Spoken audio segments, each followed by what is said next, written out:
What's up, guys? I'm Chris Spags here, back with another Four Corners video for today's 7-game MLB slate, courtesy of Awesemo.com. Now, this seems like a pretty clear-cut slate with ownership telling a very particular story right now, so help me get through it. Like this video right now, and leave a comment down below giving me your guess as to who's going to be the better pitcher today, Cole Hamels or Jake Odorizzi. They're going to be the two chalk options industry-wide. If you give me that guess as to who's going to be the better one, as well as a prediction for how many fantasy points they put up today, I'll give whoever is the most correct a shout-out in the video tomorrow, and I will announce the winner of our little contest yesterday at the end of the video. The first corner I want to hit on is the debate between these two top pitching options, Cole Hamels and Jake Odorizzi. These guys are going to be the two top options on DK and Yahoo. Carlos Carrasco being on the FanDuel slate is the only thing that's going to knock them down there. So let's talk about these two guys today and the positives and negatives facing down both of them in their matchups. Cole Hamels has 49% and 54% ownership projected for him on DK and Yahoo respectively, which will make him the top owned pitcher on today's slate. He's a little bit behind, as I mentioned, Carlos Carrasco on FanDuel, but he'll be number 2 there as well. The 3.6 runs projected against Hamels are one of the better numbers on the slate,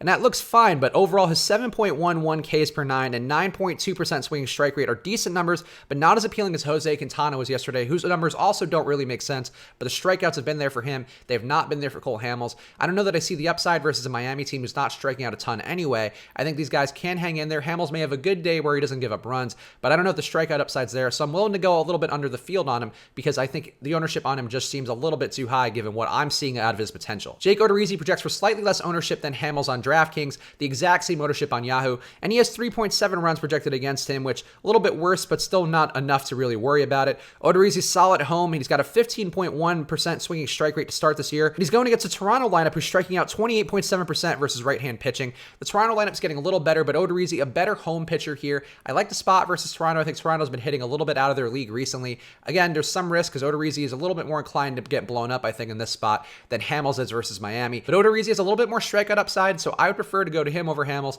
It's close, but I think overall I would lean Odorizzi. The next corner I want to hit on is a game with the Orioles visiting the Rays. The Orioles get 3.1 implied runs, which again today is a slate low. The Rays get 5.4 implied runs in their favor going against David Hess. As I mentioned in yesterday's Four Corners video, there was some risk for the Rays stack going against Dylan Bundy. His swinging strike rate looking pretty good, even though he was giving up hits. There's less risk here going against David Hess. He's not missing bats with a 6.5% swinging strike rate, but he's only allowed 5.7 hits per 9 so far in 2019. I think that number should go up a bit here. I think overall he's due for some negative regression, whereas it might seem that Dylan Bundy was due for some positive regression because of how he's performing. So again, he's not missing bats. I think the hits are going to come up here. I think stacks of the 1 through 7 for Tampa Bay are more appealing than people may realize. A lot of ownership going to the top 5 and also going down to Mike Zunino at number 8. But I think Kevin Kiermaier and, as we saw yesterday, Avisail Garcia, both capable of big days. Both those guys are strong options as well who are going to be much lower owned. So I think a stack with those guys will make you less owned, even though they may be a little bit less appealing than the top 5 here for the Rays. And I don't have much interest in the Baltimore side. As I mentioned yesterday, guys like Dwight Smith Jr. have been hitting pretty well for Baltimore, doing a good job relative to what your expectations are.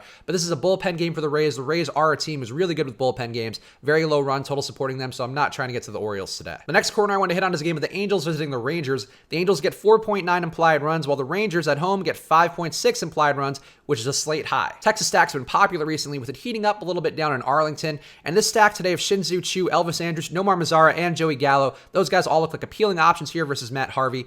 Danny Santana, though, is noticeably worse so far versus right-hand pitching with a 207 batting average and a 103 ISO. I think a lower-owned Asdrubal Cabrera with a 248 ISO may be better in a stack. I also think there may be some risk here with Matt Harvey. His 1.95 whip with a 13.4% swinging strike rate. If he maintains that lack of contact with bats, his numbers should drop a little bit, but I think this matchup here with a good Vegas total supporting them, I have no issue going against Matt Harvey here. I would just have a little bit of pause going with Santana when I think Cabrera is a stronger play and part of a Texas stack. And as always, Mike Trout's going to be one of the higher-owned position players as a one-off today. I don't love the Angels stack, though. I think there are some options here going against Lance Lynn, who's much worse versus lefties. Brian Goodwin and Justin Bour look okay, but I'm not dying for an Angels stack. They're not hitting well as a team. They're not putting up a ton of production across the board, so you want to go to Trout, that's fine. You want some Goodwin or Bour, that's fine, but really not a stack I'm dying to get to, even though the run total is pretty nice, and the weather should be affecting them in a positive way. And the last corner I want to hit on is a game with the Diamondbacks visiting the Braves. Arizona gets 3.9 implied runs, while Atlanta at home is getting 5.1 implied runs in their favor. Kevin Gausman can blow up from time to time, but he's an interesting option here with a 0.87 whip and a 40.8% chase rate so far in 2019.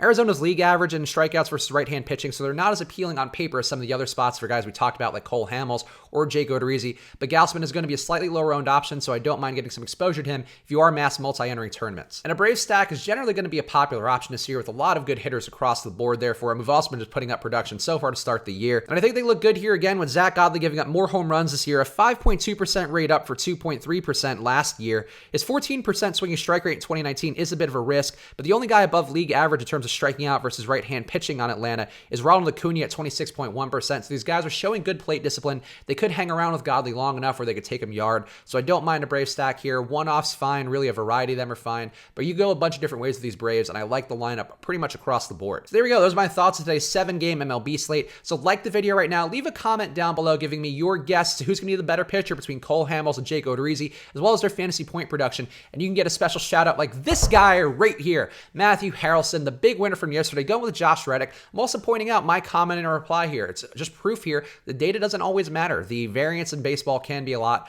It doesn't matter that Josh Reddick had a bad ISO yesterday. He was going against the guy Marco Estrada who can just get banged around. So you can see that right there. This guy, Matthew Harrelson, got it. I didn't see it. Really, I usually reply positively because I could tend to see the arguments. I didn't see it yesterday for Matthew Harrelson's pick of Josh Reddick. So Matthew Harrelson, you're the big winner. Good job by you. And if you want that special shout out in tomorrow's Four Corners video, give me your guess as to Odorizzi or Hamels, as well as their fantasy point production down in the comments below. And last but not least, make sure to use the promo code SWITCHANDHEDGE to get half off your first month of any package at Awesemo.com. Any MLB package, you get all of Awesemo's ownership projections, rankings, as well as projections that you can just plug right into Fantasy Cruncher and start making lineups. You could also get any sport we have. We have NBA playoff content going, including a column from me daily, NHL playoff content, NASCAR, PGA, MMA, tennis, everything you could possibly want right at your fingertips with an all-access pass to Awesemo.com. So use that promo code SWITCHANDHEDGE to get half off your first month. And I'll be back again tomorrow with another Four Corners video, so good luck.